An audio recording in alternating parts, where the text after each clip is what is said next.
एक बार नारद मुनि नारायण नारायण करते हुए भगवान श्री कृष्ण के पास पहुंचे। उन्होंने भगवान को प्रणाम करते हुए बोले, हे प्रभु, मुझे एक चिंता अंदर ही अंदर खाए जा रही है। तब भगवान श्री कृष्ण कहते हैं, हे देवर्षि नारद जी, आपकी वह कौन सी चिंता है, कृपया बखान करिए। तब नारद मुनि बोले, हे जगत के पालनहार, आपको तो सब कुछ पता है। मेरी चिंता का कारण यह है कि स्त्री और पुरुष विशेष इन दो रचनाओं में सबसे ज्यादा सुंदर कौन है, पुरुष या स्त्री। मित्रों, भगवान श्री कृष्ण मुस्कुराते हुए कहते हैं, हे नारद जी, आप निश्चिंत रहिए। आपकी यह समस्या मैं अभी दूर कर देता हूं, लेकिन उसके लिए आपको एक कथा सुननी होगी। अगर आप इस कथा को पूरा सुन लेते हैं तो आपको आपके प्रश्न का उत्तर मिल जाएगा। तब नारद जी बोले, ठीक है प्रभु, मैं इस कथा को ध्यान से पूरा सुनूंगा। तब श्री कृष्ण बोले, जो इस कथा को पूरा सुनेगा मैं उसके 10 अपराध माफ कर देता हूं। इतना कहकर भगवान श्री कृष्ण कथा को सुनाने लगते हैं। ये कथा आपके दिल और रूह को छू जाने वाली है। छोटे से गांव में एक उमेश नाम का लड़का रहता था। परमात्मा ने इसे बहुत ही सुंदर रूप से नवाजा था। वह अभी जवान ही था। जवानी की पहली सीढ़ी पर वह कदम रख चुका था। और यह तो आप जानते ही हैं कि यह अवस्था कितनी रौनकता भरी होती है। मन का भंवर सुंदर सुंदर फूलों पर बैठना चाहता है। उमेश को स्त्री ही संसार की सबसे सुंदर वस्तु लगती थी। सुंदर स्त्री को जाती देखकर उसका मन उसके बस में नहीं रहता था और वह अपना आपा खो बैठता था। उसके नजरों में सुंदर स्त्री ही संसार में कोमलता, मिठास और सजावट की प्रतिमूर्ति थी। जुबान पर स्त्रियों का नाम आते ही उसकी आंखें जगमगा उठती थीं, कान खड़े हो जाते थे, मानो ऐसा था जैसे किसी स्वाद लेने वाले रसिक ने कोई सुंदर गाना सुन लिया हो। उसने यहां तक एक सुंदर स्त्री की मन में ही कल्पना करके उसकी मूर्ति को अपने मन में बिठा लिया था। मित्रों, हर कुंवारे व्यक्ति का यह सपना रहता है कि उसकी होने वाली धर्मपत्नी बहुत सुंदर हो, उसका ऐसा रंग रूप हो, ऐसा यौवन हो। मित्रों, श्री कृष्ण कहते हैं, हे देवर्षि नारद, सभी अपने अपने कल्पना के अनुसार अपने लिए एक बहुत ही सुंदर स्त्री की तस्वीर अपने हृदय में बसा के रखते हैं, चाहे लड़की हो या लड़का। हर व्यक्ति अपने सपनों में एक सुंदर राजकुमार या राजकुमारी को सोच कर रखते हैं। मित्रों, कृष्ण कहते हैं, है देवर्षि नारद, वैसे कल्पना में तो हर व्यक्ति सुंदर चीज ही सोचता है, चाहे स्वयं कितना ही कुरूप क्यों ना हो। उमेश बाबू भी हर वक्त अपने मन में एक खूबसूरत लड़की की तस्वीर बनाकर रखता था। सोचता था कि मेरी होने वाली धर्मपत्नी बहुत सुंदर होगी। उसका कोमल बदन बिल्कुल फूलों की तरह ही होगा, कोयल जैसी बोली होगी, हिरनी जैसी आंखें होंगी, चांद की तरह उसका सुंदर मुख होगा। उसके पूरे शरीर का ढांचा एकदम मन को मोह कर देने वाला होगा। इस तरह वह अपनी जीवन संगिनी के बारे में कल्पना करते रहता था। मित्रों, धीरे धीरे वह वक्त भी आ गया। स्कूल शिक्षा पूरी हो गई और अब उनके लिए रिश्ते भी आने लगे। एक दिन उमेश बाबू के मामा उनके लिए एक रिश्ता लेकर आए और शादी तय हो गई। उमेश बाबू ने अपने घर वालों से कहते हैं कि मैं पहले लड़की को देखना चाहता हूं। यदि मुझे लड़की पसंद होगी तभी मैं विवाह करने के लिए राजी हूंगा। तब उनके मामा ने कहा, बेटा, लड़की के तरफ से तुम बेफिक्र हो जाओ, लड़की हमने देखी हुई है। लड़की हकीकत में काफी ज्यादा सुंदर है। मामा के मुख्य से लड़की की प्रशंसा सुनकर उमेश बाबू को लगा, चलो, यदि अगर मामा कहते हैं तो लड़की जरूर खूबसूरत ही होगी।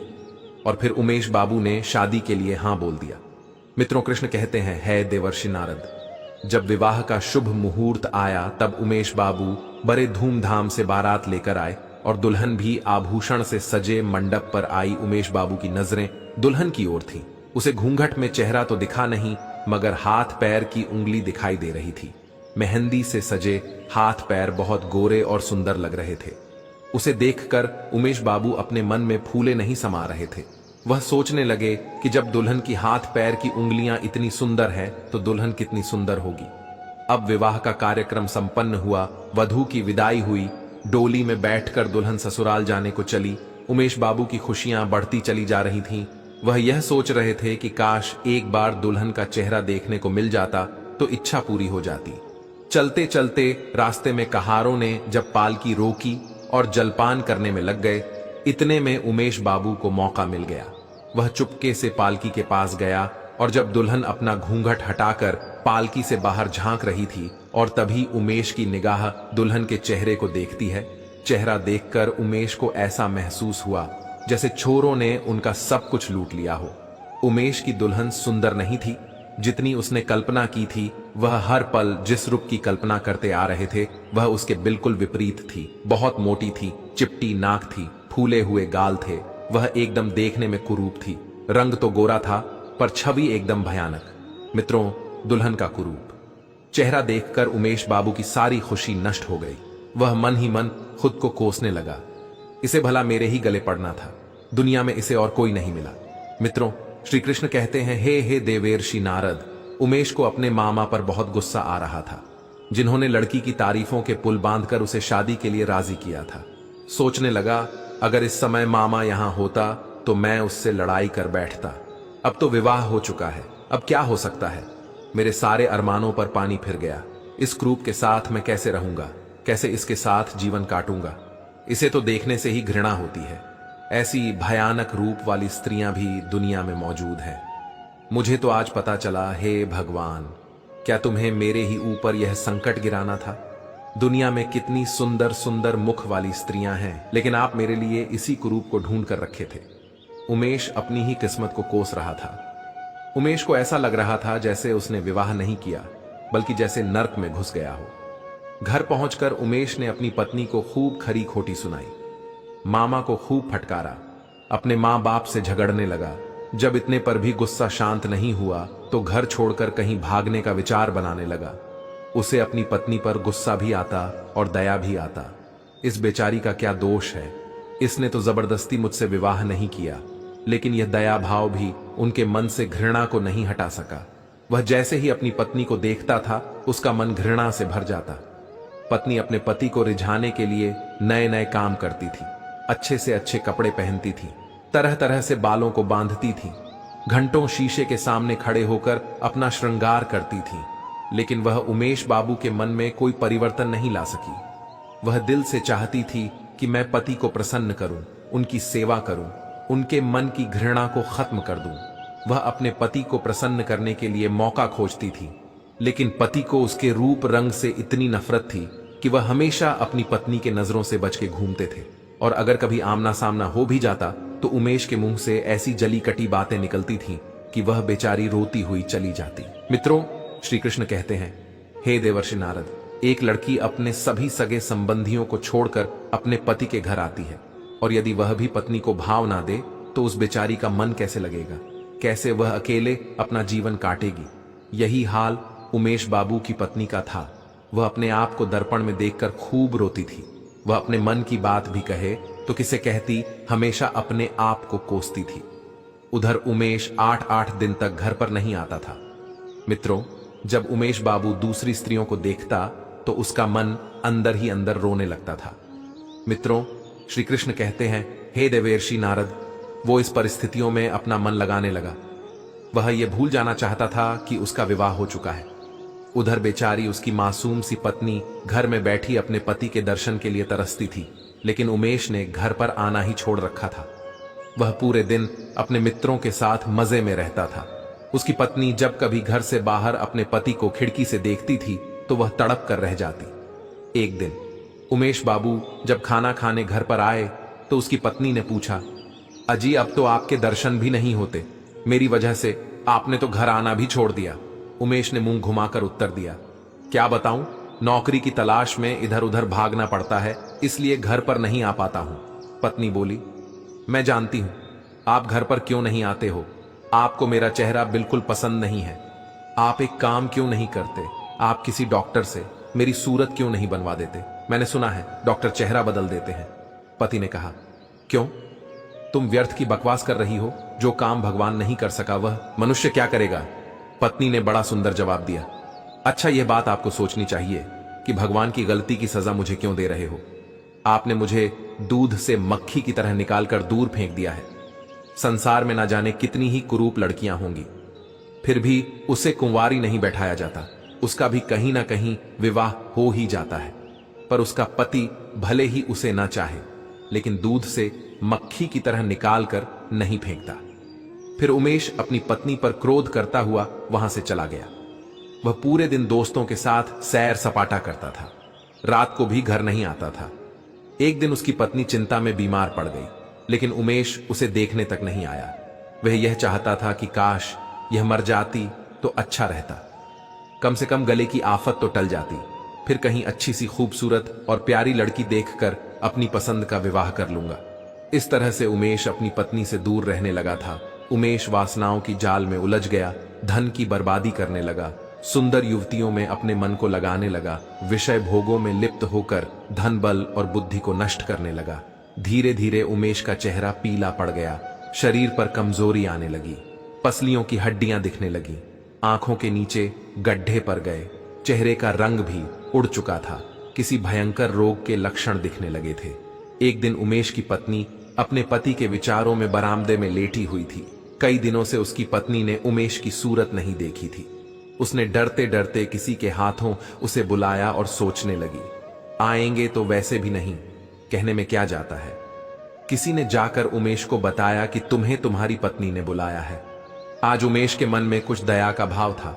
वह जाकर पत्नी के सामने खड़ा हो गया। जब उमेश की पत्नी ने उमेश के चेहरे को देखा तो वह चौंक पड़ी।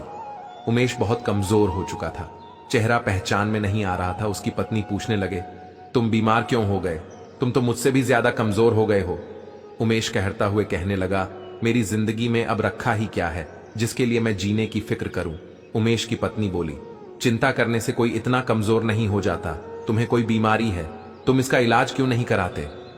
इतना कहकर उसने पति का दायां हाथ पकड़कर चारपाई पर बैठा दिया। उमेश ने भी अपना हाथ छुड़ाने का प्रयास नहीं किया। उसका स्वभाव आज नरम लग रहा था। उसकी बातों में क्रोध और अकड़ नहीं थी, उसकी आंखों में आंसू थे। उमेश ने कहा, मेरी दवा, अब मेरी मौत है। मैं अब अधिक दिन तक नहीं जीऊंगा। मुझे किसी भयंकर रोग के लक्षण लग रहा है। डॉक्टर ने भी यही बताया है। मुझे इस बात का बड़ा अफसोस है कि मैंने तुम्हें बहुत दुख दिया। मुझे क्षमा करना मित्रों। श्री कृष्ण कहते हैं, हे देवर्षि नारद। उसका पति आगे कहता है, कभी कभी बैठे बैठे मुझे बेहोशी आ जाती है। उमेश इतना कह ही रहा था कि अचानक उसके हाथ पैर कांपने लगा और उसके पूरे शरीर में सनसनी सी दौड़ गई। उमेश मूर्छित होकर चारपाई पर गिर पड़ा और हाथ पैर पटकने लगा। मुंह से लार निकलने लगी, पूरा शरीर पसीने से तरतर हो गया। पति की बिगड़ते हुए दशा को देखकर पत्नी अपनी बीमारी भूल गई, क्योंकि मित्रों श्री कृष्ण कहते हैं, हे देवर्षि नारद, काफी दिनों से वह भी बीमार थी। वह एकदम फुर्ती से उठी और उसके मुंह पर पानी के छींटे लगाने लगी, फिर पंखा लगाई, परंतु उमेश ने आंखें नहीं खोला। शाम होते होते उमेश का मुंह टेढ़ा हो गया, बायां अंग शून्य पड़ गया, उसके मुंह से आवाज भी नहीं निकल रही थी। दोस्तों, वह मूर्छित नहीं हुआ था, उसे लकवा मार गया। लकवा के भयंकर रोग से रोगी की सेवा करना आसान काम नहीं है, लेकिन उसकी पत्नी पूरे तन मन से पति की सेवा में लग गई। वह खुद की बीमारी को भुलाकर अपने पति की सेवा करने में व्यस्त थी। दिन दिन उमेश की हालत बहुत ही गंभीर होती जा रही थी। उसकी पत्नी पूरे दिन रात पति को थामे बैठी रहती थी, उसके लिए आहार बनाकर देती, गोद में लिटाकर दवा पिलाती थी, उसके इशारों को ध्यान से समझती थी।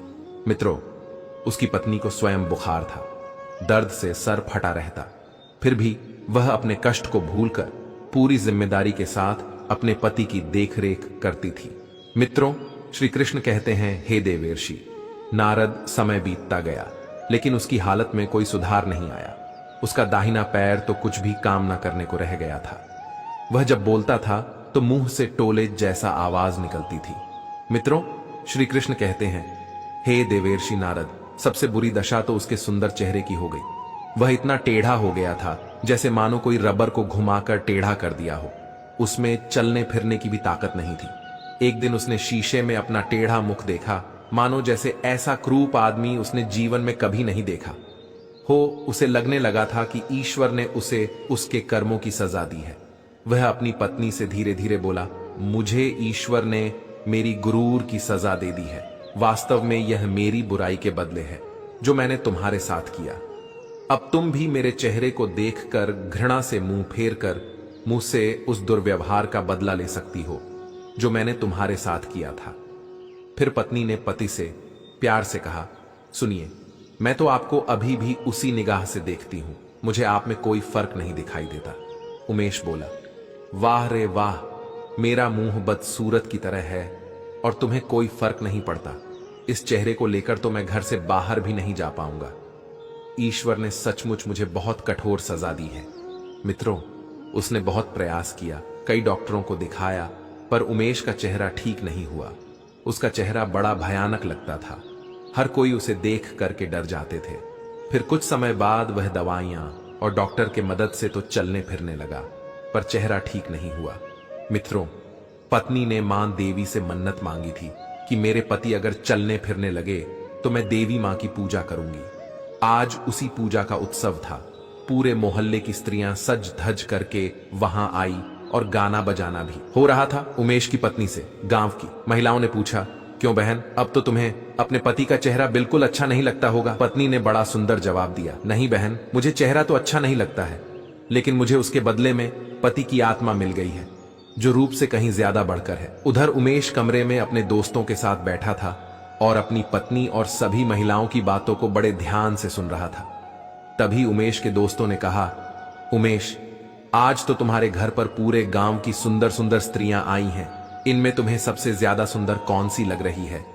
तभी उमेश ने अपनी पत्नी की ओर इशारा करते हुए कहा, मुझे तो वही अच्छी लग रही है जो थाली में फूल रख रही है।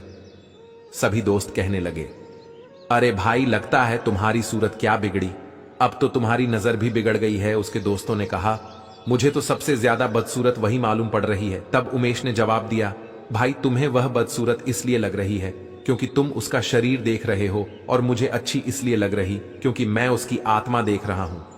मित्रों, श्री कृष्ण कहते हैं, हे देवर्षि नारद, प्यार दिल से होती है, ना कि चेहरे और सुंदरता से। प्यार उसे कहते हैं जो आपके बुरे से बुरे समय में आपका साथ दे, जैसे उमेश की पत्नी ने अपने पति का साथ दिया। मित्रों, ईश्वर ने हमें जिस विशेष गुण से नवाजा है, उसका उपयोग जन कल्याण के लिए होना चाहिए, ना कि अभिमान के लिए। उस गुण को अपनी ढाल बनाकर किसी को नीचा नहीं दिखाना चाहिए, किसी की निंदा या उसका अपमान नहीं करना चाहिए, वरना यह तो आप जानते ही हैं कि एक दिन उसे भी कहीं ना कहीं नीचा देखना पड़ सकता है। मित्रों, श्री कृष्ण कहते हैं, हे देवर्षि नारद, अब आप समझ चुके होंगे कि दुनिया में सबसे सुंदर क्या है।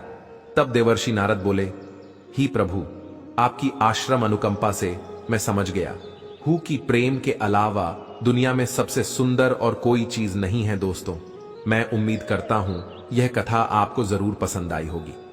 मित्रों, यदि आपको यह वीडियो पसंद आई हो तो प्लीज आप इस चैनल को सब्सक्राइब अवश्य करें, वीडियो को लाइक करें और दोस्तों, सच्ची श्रद्धा से कमेंट में जरूर लिखें, जय श्री राम, जय हनुमान। साथ ही देवों के देव हर हर महादेव सदैव आप पर अपनी कृपा बनाए रखे। प्रिय मित्रों, वीडियो को अंत तक देखने के लिए धन्यवाद। जय श्री कृष्णा।